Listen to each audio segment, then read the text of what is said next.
Hello students. तो आज हम पढ़ेंगे उद्यमी नर आईएससी क्लास 12 की एक कविता जिसको लिखा है रामधारी सिंह दिनकर जी ने, जो कि एक बहुत ही प्रेरणादायक कविता है। और यह कविता मनुष्य को प्रेरणा देती है कि उसे हमेशा परिश्रम करते रहना चाहिए, अपने भाग्य के भरोसे नहीं बैठना चाहिए।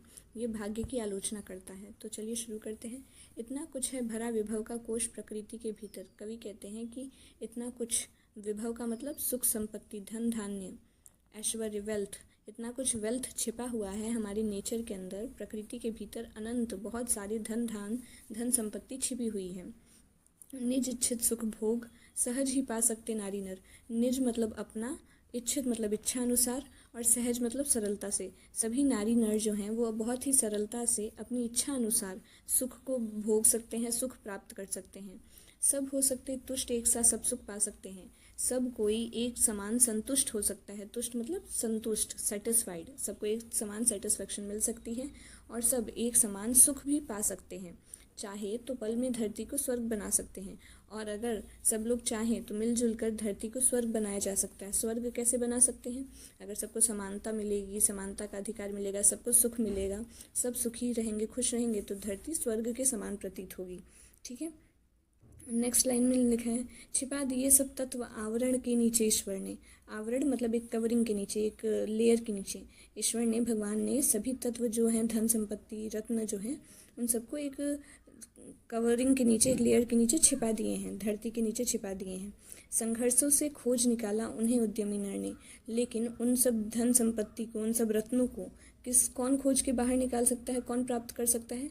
जो उद्यमी नर हो। उद्यमी नर मतलब परिश्रमी व्यक्ति ही अपने मेहनत से, संघर्ष से उसको, खजाने को खोज के निकाल सकता है।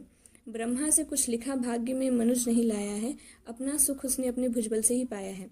ब्रह्मा, जिनको क्रिएटर ऑफ यूनिवर्स कहते हैं, भाग्य का रचयिता, सृष्टि की रचना करने वाला, भाग्य को लिखने वाला, तो इन्होंने, रामधारी सिंह दिनकर ने इस बात को रिजेक्ट किया है कि नहीं, ब्रह्मा में मैं विश्वास नहीं रखता। जो कोई भी इंसान जो है वो भाग्य ब्रह्मा से लिखवा के नहीं लाया है।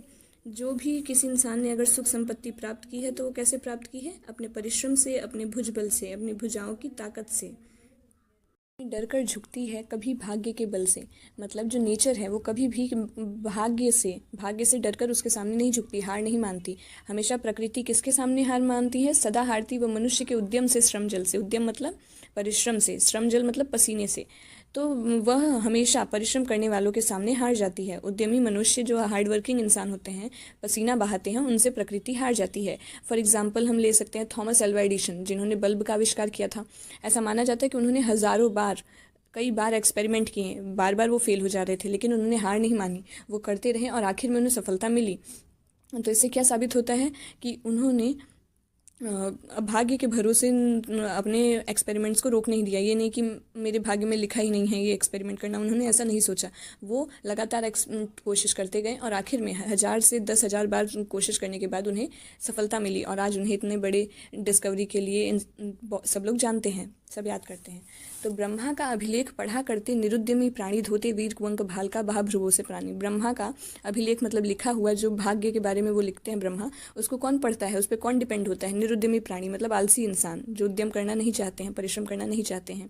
धोते वीर कुंवक भाल का बहा भ्रुवों से पानी। जो वीर इंसान होते हैं वो, कुंवक मतलब दुर्भाग्य, बैड लक, अपने बैड लक को भी अपने पसीने से अपने बैड लक को भी चेंज कर देते हैं। पानी मतलब पसीना, तो उनके भाल मतलब माथे से जो पसीना बहता है, मतलब परिश्रम करके पसीना बहा के वीर व्यक्ति, परिश्रमी व्यक्ति अपने बैड लक को भी चेंज करने की क्षमता रखता है, दुर्भाग्य को भी बदल सकता है।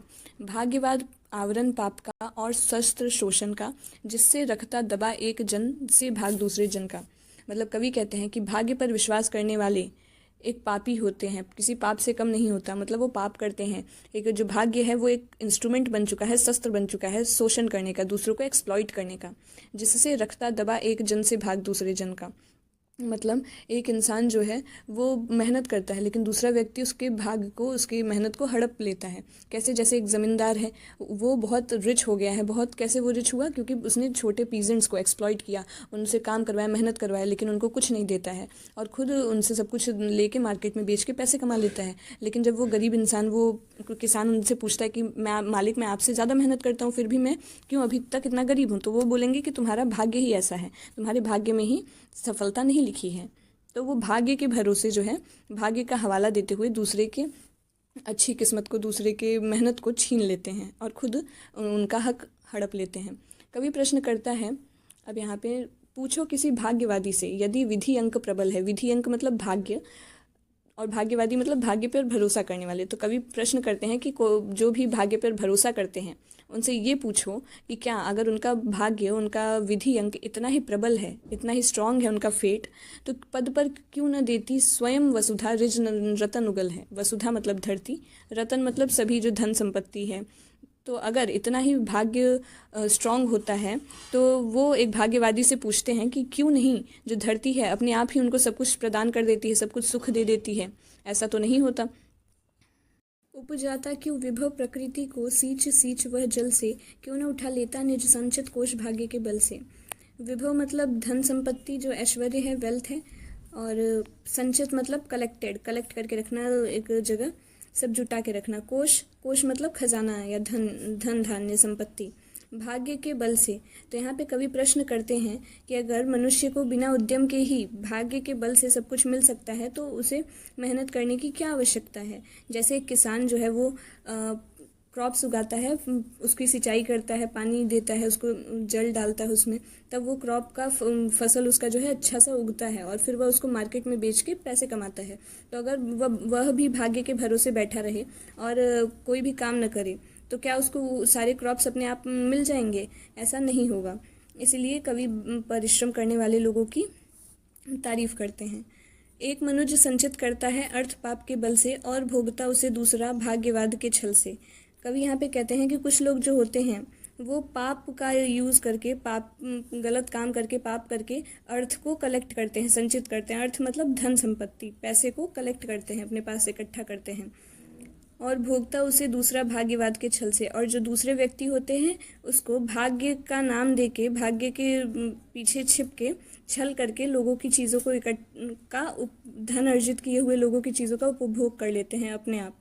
तो इसमें कवि ये समझाना चाह रहे हैं कि जैसे एग्जाम्पल मैं आपको देती हूँ, कोई एक इंसान है जिसने बहुत सारा पैसा कमा के एक बहुत बड़ी प्रॉपर्टी खड़ी की और बहुत अमीर है वो, तो उसका बेटा तो काम करना नहीं चाहेगा। वह सोचेगा कि मैं अपने पिता के ही पैसे पे सब कुछ ऐश कर सकता हूँ, मुझे तो परिश्रम करने की ज़रूरत ही नहीं है। और उसके पापा ने वो पैसा जो कलेक्ट किया है वो गलत तरीके से, करप्शन के थ्रू किया है। तो इस लाइन से वही समझाया जा रहा है। नर समाज का भाग्य एक है, वह श्रम व भुजबल है, जिसके सम्मुख झुकी हुई पृथ्वी विनीत नभतल है। अब कवि कहते हैं कि कोई भी भाग्य जैसा कुछ भी नहीं होता। अगर कोई भाग्य है भी तो वह बस भुजाओं की शक्ति है, भुजबल है। भुजबल मतलब भुजाओं की शक्ति, परिश्रम। जो मनुष्य परिश्रम करता है उसी के सामने पृथ्वी झुकती है। विनीत नभतल है मतलब जो आकाश पाताल दोनों जगह हैं, आकाश और धरती, उसी के सामने विनीत होते हैं, नम्र होते हैं, उसी के आगे झुकते हैं जो परिश्रमी व्यक्ति होते हैं। जिसने श्रम जल दिया उसे पीछे मत रह जाने दो, विजित प्रकृति से सबसे पहले उसको सुख पाने दो।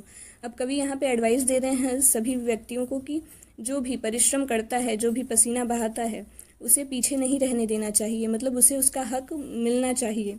विजित प्रकृति से सबसे पहले उसे सुख पाने दो, मतलब जीती हुई प्रकृति से, क्योंकि उसने मेहनत किया है तो उसने प्रकृति को जीत लिया है, इसीलिए उसे प्रकृति के सभी रिसोर्सेस और उसके एफर्ट के हिसाब से उसको सब बेनिफिट्स मिलना चाहिए, उसको सारा सुख लाभ मिलना चाहिए।